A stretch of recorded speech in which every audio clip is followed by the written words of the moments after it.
So let's just start with a little bit about you. Tell us about yourself, your work as a Catholic educator and with Sunday to Sunday and all that good stuff. Great. Thanks, Dave. I want to say that I have been really privileged to be able to work with generally all ages. I started out with elementary school religious education, and I moved to high school where I feel incredibly comfortable. And as I've gone forward in my career, I work with adults now. So really from preschool through our age. Maybe you could talk a little bit about your work that you did both in, say, counseling, marriage and family counseling, compassion work. You've done a lot with, say, interreligious type of work too, kind of pulling from other different faith traditions. So I don't know if there's anything else you want to kind of fill in. Well, I'll just start by saying at a very young age, I felt that I was called. Maybe about the age of 16, I began to feel a really great urging to towards the church, and I did not really fully understand, as most young people don't. It wasn't a direct call to becoming a sister or working in that field, but my heart lit up when I would be invited to a retreat, and it especially with my connection with the Blessed Mother. At a young age, I was asked to play her in a play that toured all over California and Nevada, and I will say that was a gift of a lifetime, and certainly to my faith, because with that opportunity to be as the Blessed Mother, to speak the words that she might have said, it really led me into a very deep connection with her. I'm not sure I would have found in so quick a time without that. So I feel really, really grateful for that opportunity. Mm, it's beautiful.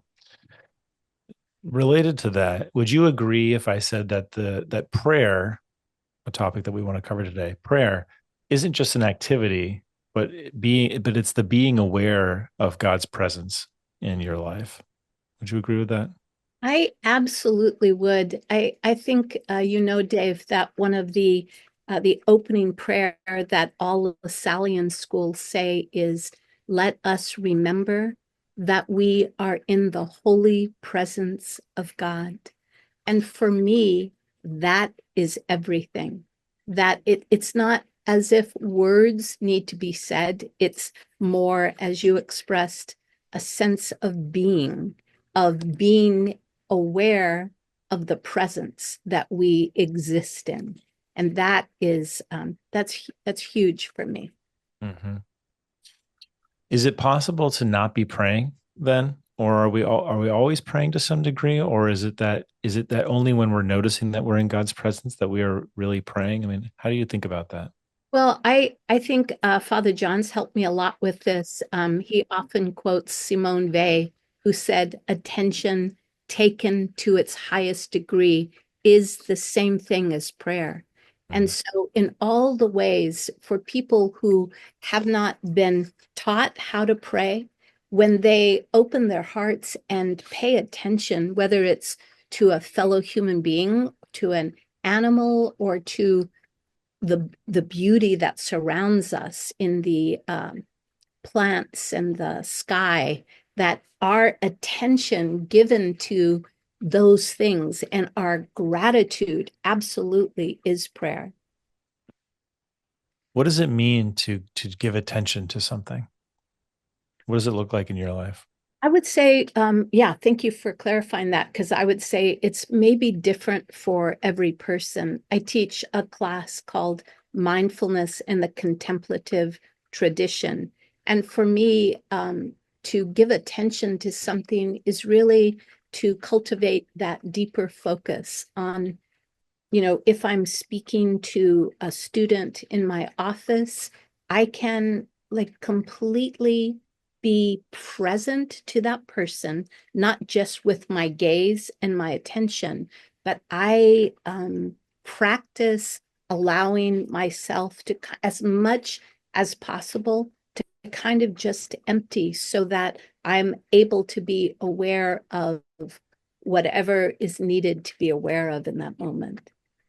Maybe we could just jump right into that because I think, are living in a time where multitasking is considered to be a very high virtue. And I think we all do that to a certain extent. And I think probably we've always done that since the beginning of time to a certain extent too. So I don't think it's a new phenomena. But it is interesting that I think it's encouraged now more than ever, given the devices that we have, like a smartphone, where you can do so many different things seemingly at the same time.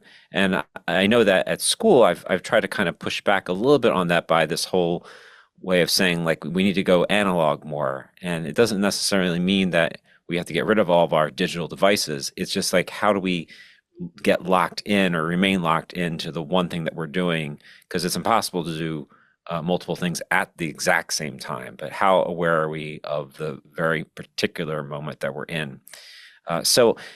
Could you speak of that from your own personal experience, and then also in how you try to maybe impart that way of thinking about being attentive in the midst of so much multitasking? Thanks, John. It's a great multi-layered question. I'll just start by saying that as a mother of 5 adult sons, I have learned a lot about attention from being a parent. To be able to, and I'm sure, Dave, you experience this now, to hear a cry or a call and to try to determine, is that an emergency? Is someone having fun, or is there a problem? So that sort of open awareness of attention, where you can allow different sounds and noises to filter in and be have the intention to pay attention to when you are needed, when you are actually being called.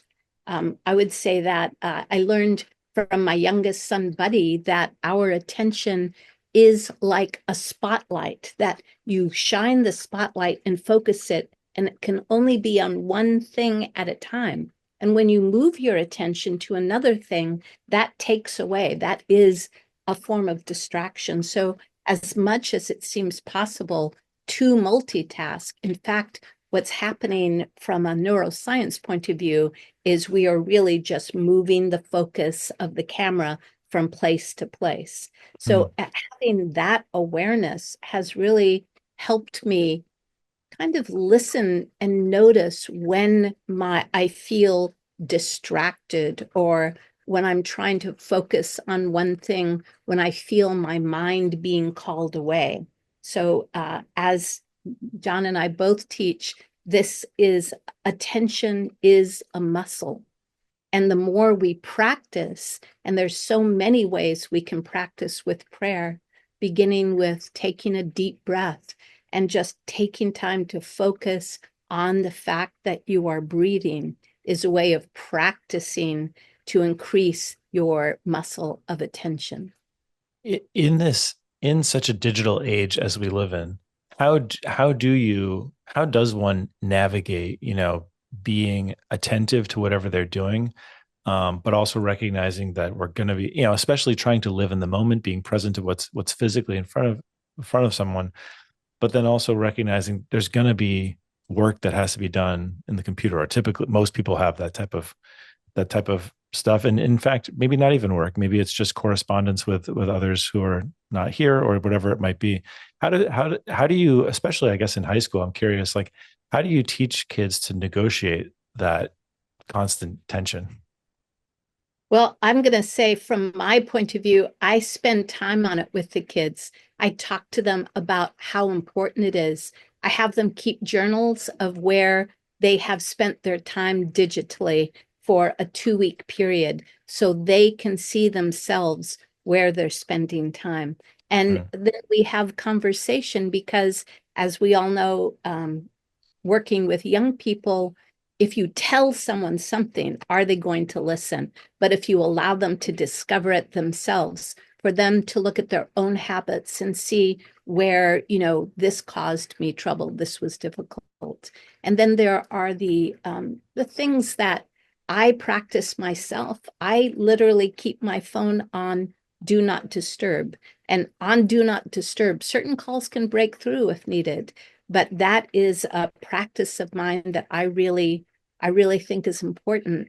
Turning off notifications, there's not enough that can be said about that. Mhm. That gives us the opportunity. So when we want to spend time on something, look at our emails, let's say, we can be completely focused on that and not distracted by the actual life that we're living. So Mhm. thinking about the preciousness of time is another way that I work with the students. So they have the sense that the time we have together, whether it's in class or they're with their friends, is so precious. It's so limited.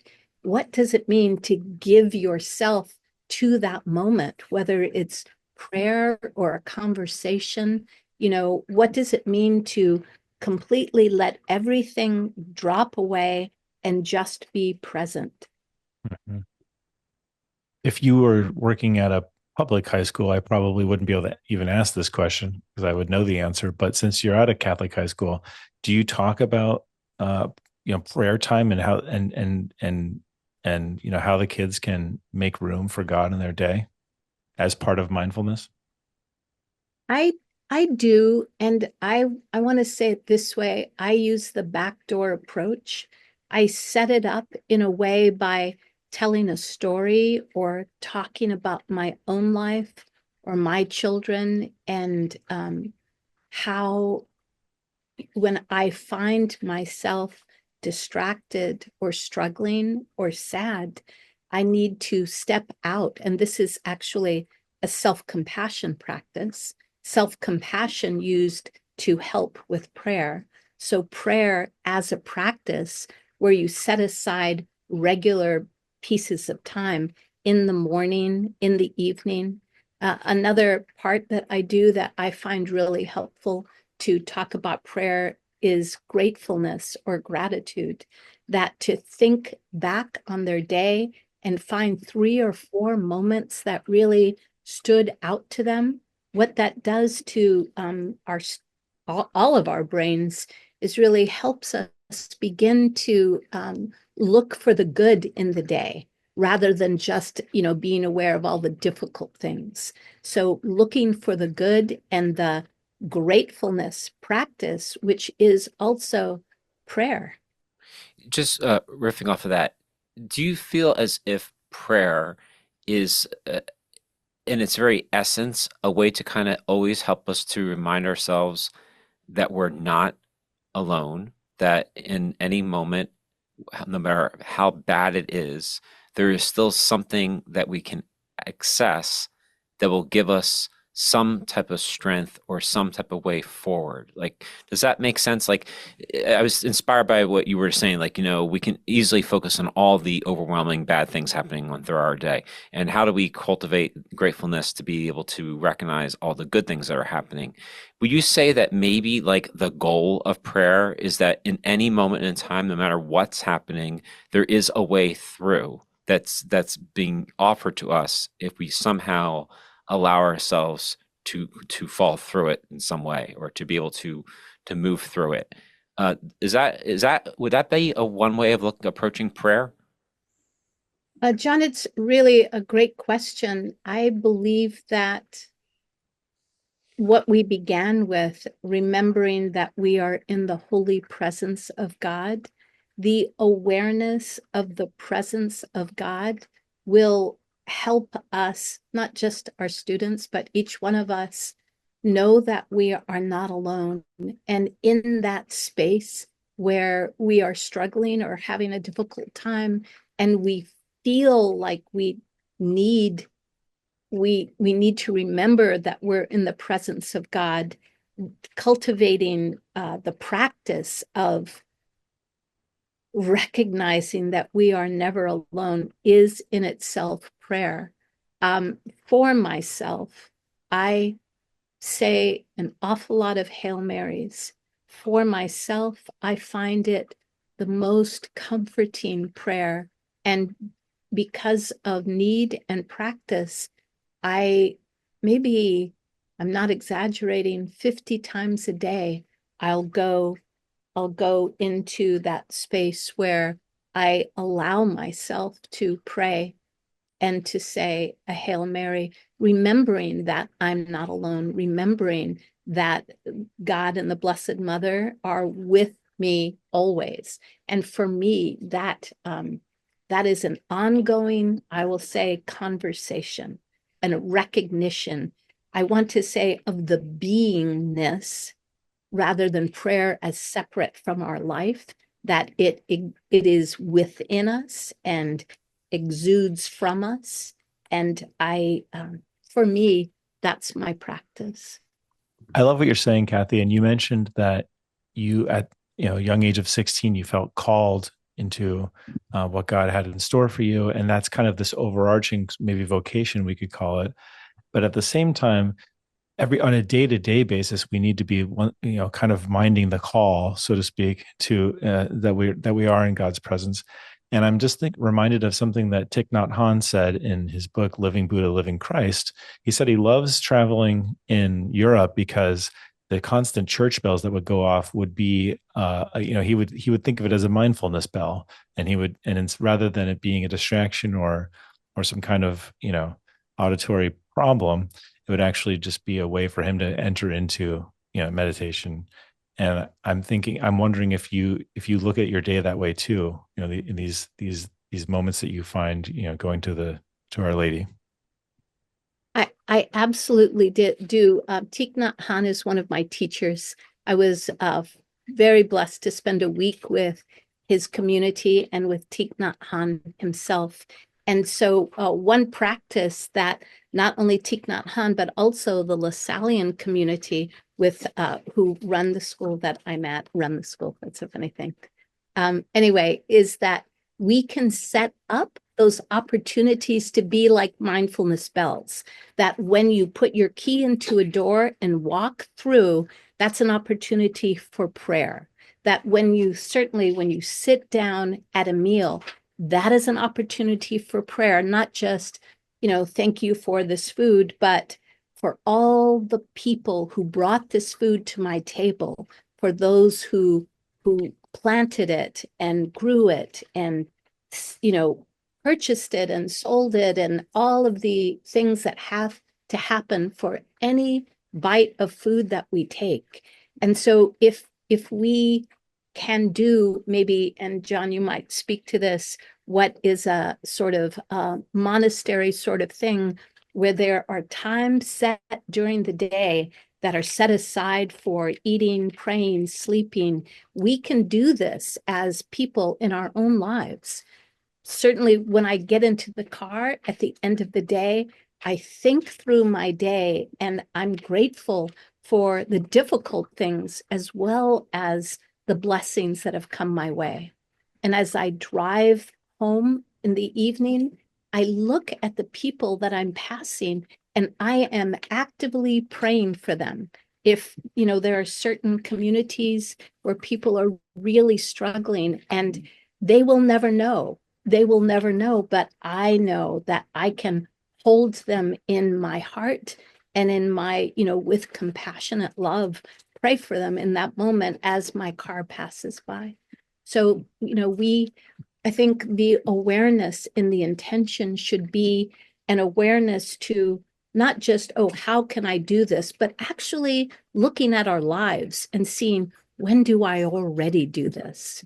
When I hold my friend's new baby, what a blessing and what a prayer that is of thanksgiving and prayers and blessings for the future for that child. We are being human beings. We have these incredible opportunities throughout our day just because we breathe and we live and we eat and we sleep. That's built into our day, opportunities for prayer.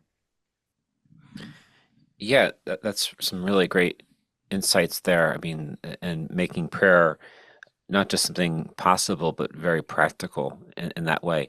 But let's unravel that a little bit more.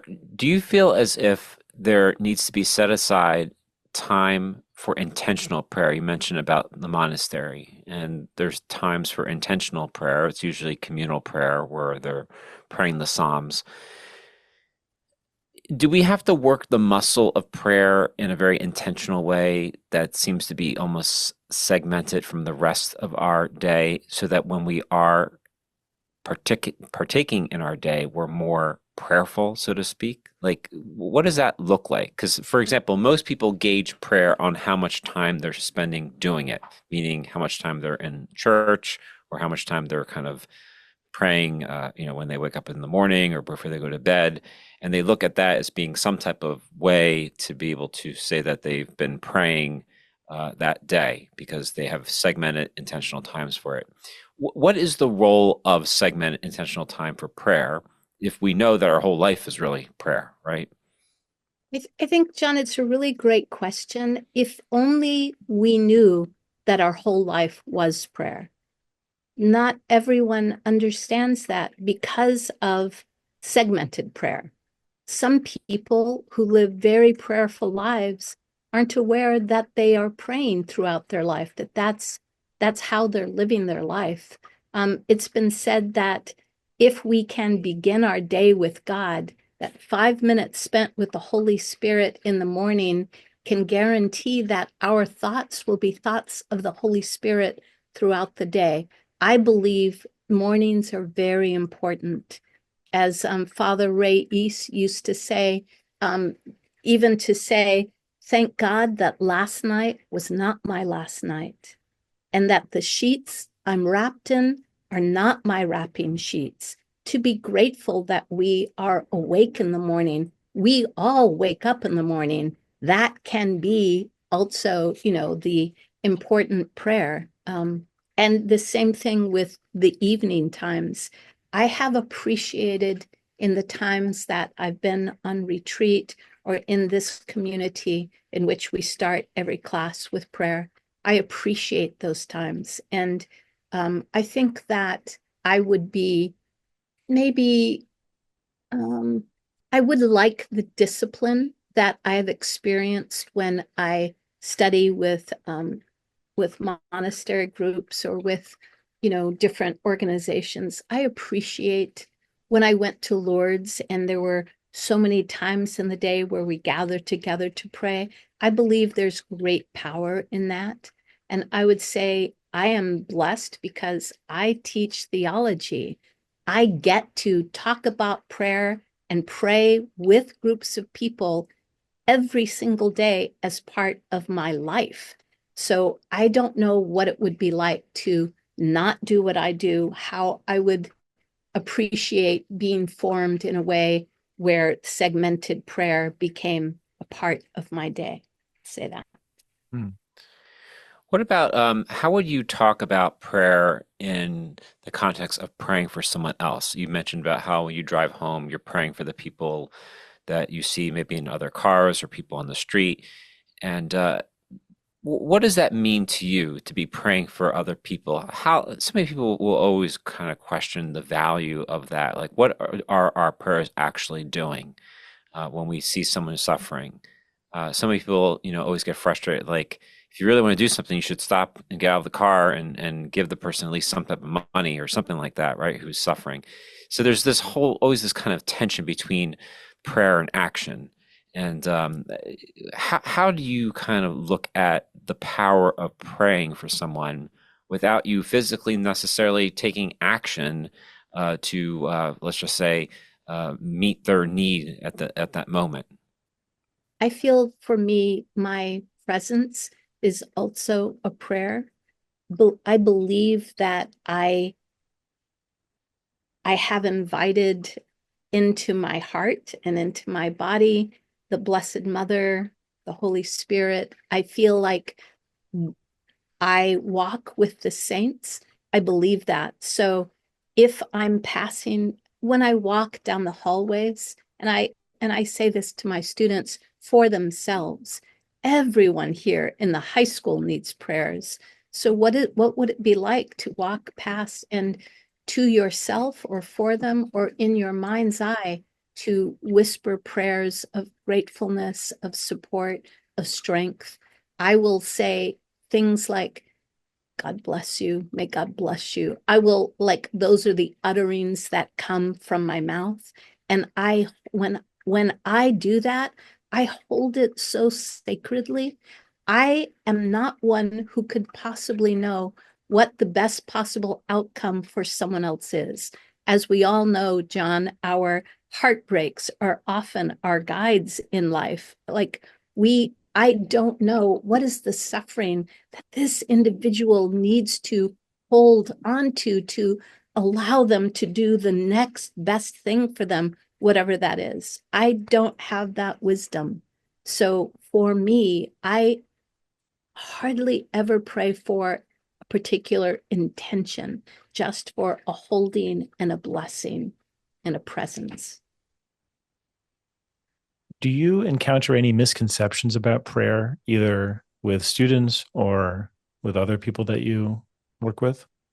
Dave, I think I might have addressed that a little bit earlier, but I'll say I taught a class called Prayer and Spirituality to high school students for about 15 years. So I had thousands of students. And I think what I hope is that if people come in with misunderstandings, that they can begin to see that, as I've said, gratefulness is prayer.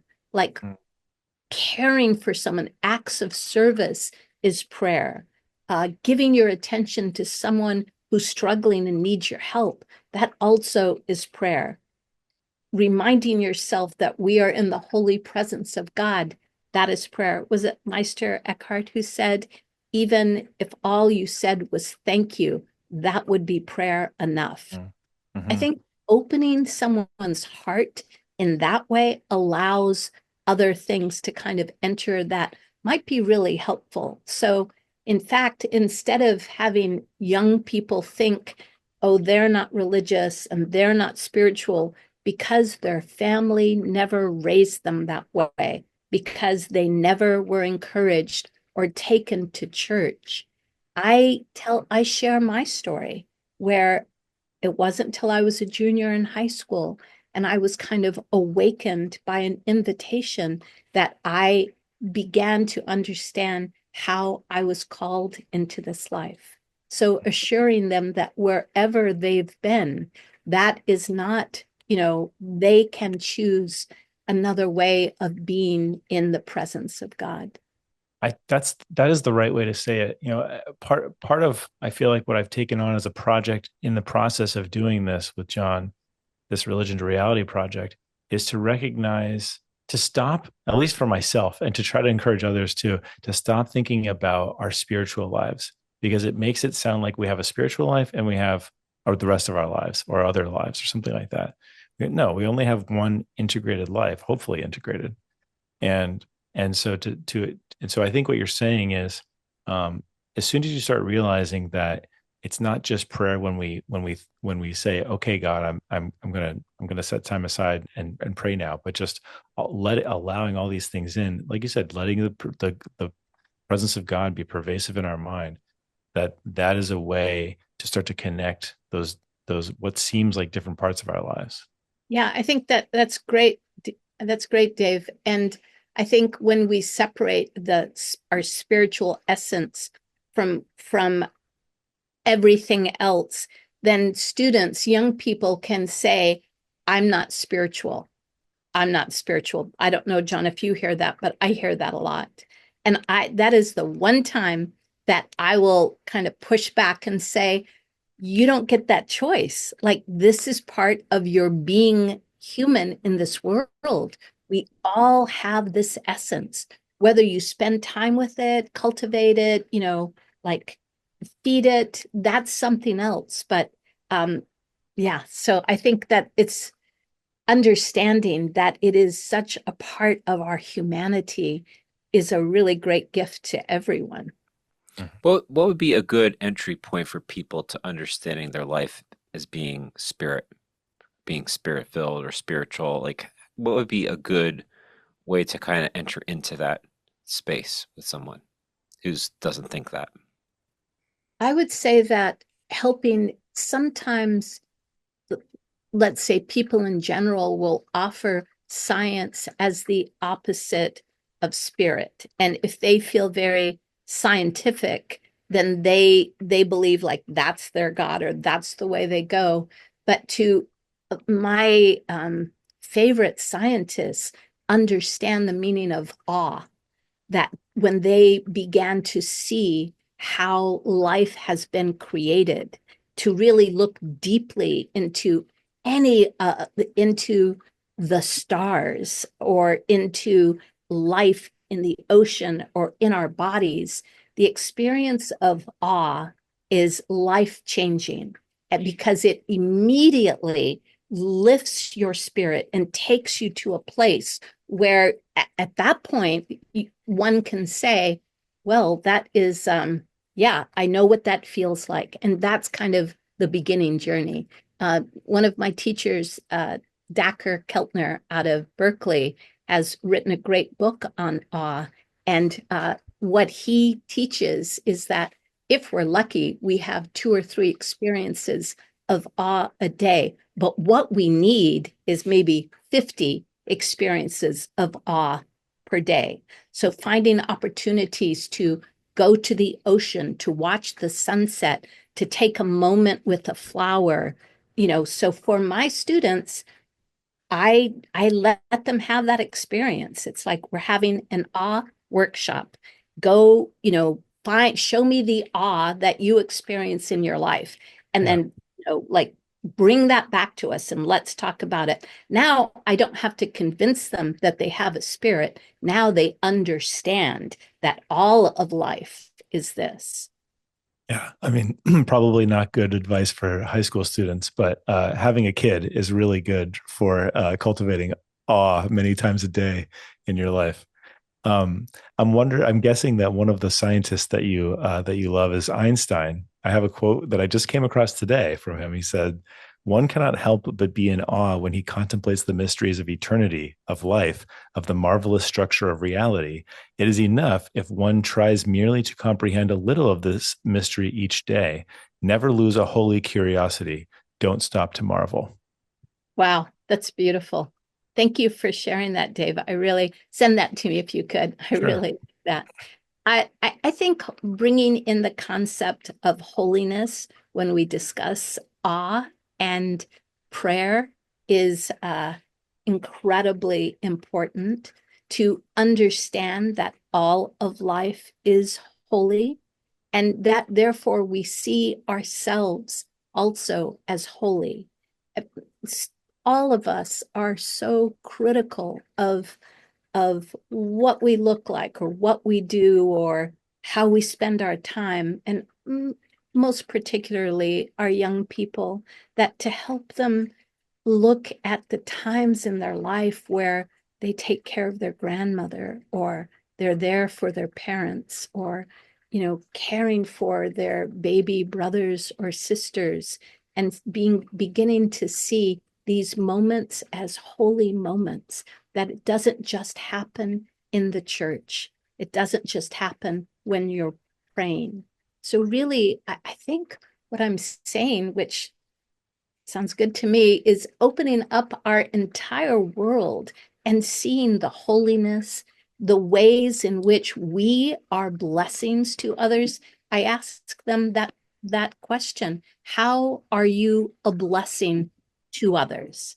That's a great question to ask because they can begin to see the way they are holy in their lives, that they are showing love. And sometimes it's accompanying their grandparents to church. Maybe it doesn't have great meaning, but they go with their grandparents or they say the rosary every night with their family because it's important to parts of their family. I promise them that is holy, that is a blessing, that is prayer, even if you're there because you love someone who wants you there. Hmm. You mentioned the rosary just now. You mentioned saying, up to 50 Hail Marys a day earlier, which is pretty much a rosary. And when we did the study on discipleship, we found, so this is on mass attending Catholics, so not exactly the same population as your students. Also, we weren't capturing that age group either. So these are every other generation older than that, basically. But what they said when we asked about what type of prayer had an impact on their faith lives, the most cited response was the rosary, and personal prayer was less frequently cited. And I wondered if you had any thoughts of why that might be. Think the rosary can really serve as a grounding prayer.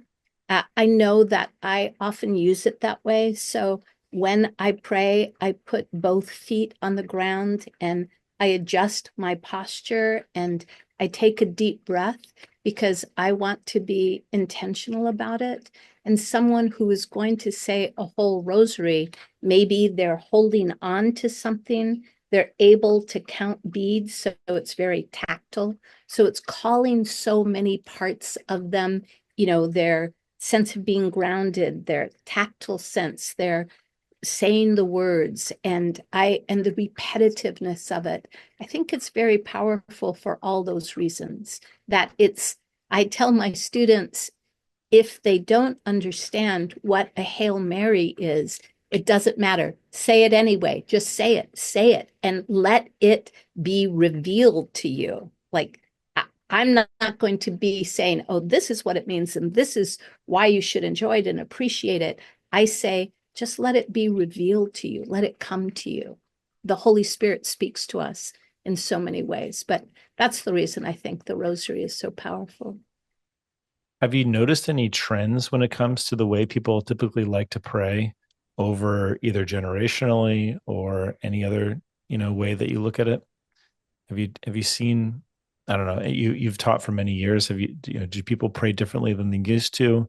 Do you feel like people your age don't pray like people my age don't pray like people your kids' age? I wonder about that. It's hard for me to say. I always tell John, I wasn't raised in the church. I came to it later. So everything was new for me. And in the beginning, and I want to say this, I feel like there's so many parts that I don't fully understand because I wasn't like raised with them, something like that. But what I have noticed is, and I do not mean to say this in any negative way, but certain generations, maybe the generations who raised the students that I'm teaching now, they chose not to pass on their traditions to their children, maybe for lots of different reasons. Um, and I don't have the statistics on that, except that I've experienced that. Why do kids come to a Catholic high school? The number one reason is to get a good education. Like, I think that's different from it used to be. It Mhm. used to be they wanted to have, something else given to the kids. That reason is maybe fourth or fifth. And that all has to do with parents and people wanting what they feel is best for their kids and not really knowing what the future is going to look like. So I did experience a change during COVID. I think we all, because it was a global phenomenon, that I am not the only one who understood how important it was to gather as a community. And at simultaneously, and I know John can attest to this, I was very grateful for technology, for giving us the opportunity to gather, and all the ways that my heart was deeply touched during COVID and afterwards. And just the desire and the hope that people could awaken to that need to be somehow in community in whatever way that takes place. So I think, I hope that that is an outcome of our time in the shutdown, that there is more of a desire for sure for parents with their children to understand how important it is to gather with like-minded people and support each other. I think we haven't gotten to this yet, but I'll just say the idea of compassion during the time when everyone is suffering is, we all can talk about that now. As a result of COVID, I know what these kids were doing when they were in 7th and 8th grade, and they wished that they were at graduation or with their peers. To see that we are people who are meant to be called together, to pray together, to work together, to help each other, to love each other in our world. We are called to that. And my prayer and hope is, my really big hope is that there is enough of that inspiration from the Holy Spirit and our recently deceased Holy Father to say that hope is alive, hope is real, and that however our prayer life, our church life is being and has been transformed, may our hearts truly be open to that and looking at the new ways that we can gather together and pray together and listening to the call of the Holy Spirit in this time. That's also prayer, right? You just said the magic word that keeps coming up for us over and over on this podcast is listening. It is totally magical. And yet not, right? It's something grounded, it's spiritual, it's supernatural, but it's not magical. I think this is every bit of God's intention, is design, for us to be able to be there for one another. I mean, how can we, right? Like with Paul, we recognize everything has been a gift. And so if we're receiving, then we must, like, listening is like just a great word for receiving everything we get, right? Yeah, I think the listening and attention are tied together completely. That in the different ways that to set aside time to be still and to listen is prayer. Religion to Reality is an initiative of DeSales Media created by me, Dave Plisky, and is produced and edited by Connor Donnelly. If you found value in our conversation, please subscribe wherever you listen to podcasts. If you love the show, ratings and reviews go a long way toward letting others know about the show. Go to religiontoreality.org for more details and resources.